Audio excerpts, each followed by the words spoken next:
Hello guys, स्वागत है आप सभी का हमारे चैनल राजस्थानी बाबा ज्ञान में। आज की वीडियो में लेकर आया मोल कॉन्सेप्ट, जो कि नीट एंड सारे क्लासों के लिए मोस्ट इंपॉर्टेंट टॉपिक है। चलिए स्टार्ट करते हैं। सिंपली मोल कॉन्सेप्ट से शुरुआत करते हैं। आखिर मोल कॉन्सेप्ट होता क्या है? ये मोल कॉन्सेप्ट एक कन्वेंशन मेथड है किसी भी अमाउंट ऑफ सब्सटेंस को एक्सप्रेस करने का, ठीक है ना। 1811 में एवोगैड्रो नाम के साइंटिस्ट ने एक प्रपोज किया था थ्योरी, जिसको एवोगैड्रोस लॉ के नाम से भी जाने जाते हैं। उन्होंने एक नंबर दिया था 6.022 इंटू 10⁻23। ये 1 मोल की वैल्यू है। इसको याद कर लीजिए, एग्जाम में बहुत आते हैं। उसके बाद अपन आगे बढ़ते हैं। अपन इस वीडियो में क्या क्या पढ़ेंगे? एवोगैड्रोस लॉ पढ़ेंगे, एम्यू पढ़ेंगे, मोलर मास पढ़ेंगे, calculation of mole mass percentage and mole fraction के बारे में पढ़ेंगे। चलिए फर्स्ट टॉपिक की ओर चलते हैं अपन। एवोगैड्रोस लॉ देखो, ये अपनी एवोगैड्रो भैया की फोटो। सिंपली जो एवोगैड्रोस ने उन्होंने प्रपोज किया था कि इक्वल वॉल्यूम ऑफ गैस जो होती है सेम टेम्परेचर एंड प्रेशर पे वो equal number of molecule contain करेगी। उन्होंने एक कॉन्स्टेंट नंबर दिया था 6.022 इंटू 10⁻23। आगे बढ़ते हैं अपन सेकंड टॉपिक एम्यू।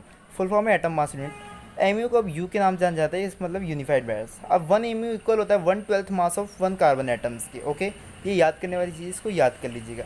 1 एम्यू का जो मास होता है वो 1.6 इंटू 10⁻24 ग्राम होता है।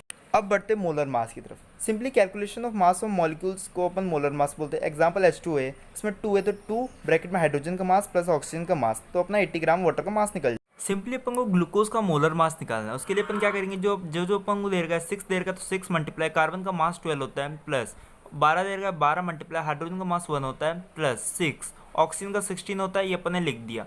उसके बाद अपन कैलकुलेशन करेंगे तो कार्बन का 72, हाइड्रोजन का 12 एंड ऑक्सीजन का 96।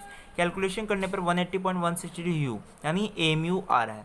इसी तरह आप हर किसी का भी मोलर मास निकाल सकते हैं। आप कमेंट करके कार्बन डाइऑक्साइड का मास भेजिए। अब बात करते हैं कैलकुलेशन ऑफ मोल्स की। इसका एक फॉर्मूला है मोल कैलकुलेशन करने का, given mass divide by molar mass. ये सिंपल फॉर्मूला है, बहुत इंपॉर्टेंट फॉर्मूला है, ठीक है, इसको याद कर लीजिएगा। अब आगे चलते हैं अपन। देखो एग्जांपल है, आपके पास 5 ग्राम हाइड्रोजन है तो कैलकुलेट करें इसकी मोल।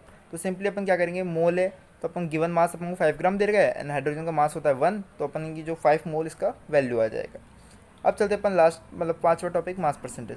इसके लिए अपन को चाहिए mass of solute upon mass of solution multiply 100। इससे अपन मास परसेंटेज निकाल। अपन को क्वेश्चन दे रखा है एक सॉल्यूशन जिसको प्रिपेयर करते हैं 2 gram of substance A and 18 gram of water. अपन को परसेंटेज निकालनी है सॉल्यूट का। तो मास परसेंट मतलब मास ऑफ सॉल्यूट 2 ग्राम दे रखा है, सॉल्वेंट अपन को 18 ग्राम दे रखा है, दोनों को ऐड कर देंगे तो सॉल्यूशन निकल जाएगा 20 ग्राम। मास परसेंटेज के लिए सिंपली मोल ऑफ सॉल्यूट कितना दे रखा है 2, तो अपन ने 2 लिख दिया बाय 20 सॉल्वेंट का मल्टीप्लाई 100, तो अपन ने जो परसेंटेज है वो 10% आ जाएगा।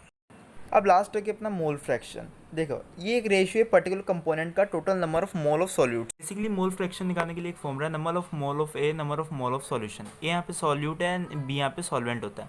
तो कैसे निकालते हैं, एन ए और N A plus N B, ठीक है। मोल फ्रैक्शन बी निकालने के लिए सिंपली अपन number of mole of B कर लेंगे और divide by number of mole of solution, ठीक है ना। इसका एक और ट्रिक है X A plus X B, यानी यदि आप सॉल्वेंट पता है तो आप सॉल्यूट आसानी से निकाल सकते हो 1 में से माइनस करके। एक एग्जाम्पल देख लेते हैं अपन। जैसे ये अपन को क्वेश्चन दे रखा है, क्वेश्चन रीड कर लीजिएगा। अपन को 2 ग्राम ए दे रखा है एंड 80 ग्राम बी दे रखा है, तो अपन को मास मतलब मोल फ्रैक्शन निकालना है। सिंपली क्या करेंगे, ए अपन के पास कितना है 2 ग्राम एंड बी अपने पास कितना है 18 ग्राम, ठीक है ना। 18 प्लस 2 20 ग्राम हो गया। तो 2/20 का जब अपन डिवीजन करेंगे तो क्या आएगा 0.1%। फिर मोल फ्रैक्शन बी निकालने के लिए अपन को बी क्या दे रखा है 18 ग्राम एंड डिवाइड बाय दोनों को अपन ने जोड़ दिया ए प्लस बी, तो क्या होगा 20 ग्राम। तो अपना जो मोल फ्रैक्शन कितना आएगा 0.9%, ठीक है। उम्मीद है आपको मूल कॉन्सेप्ट पूरी तरीके से क्लियर हुआ है। यदि क्लियर हो तो आप अपने चैनल को सब्सक्राइब कीजिए, वीडियो को लाइक कीजिए, अपने दोस्तों के साथ शेयर कीजिए।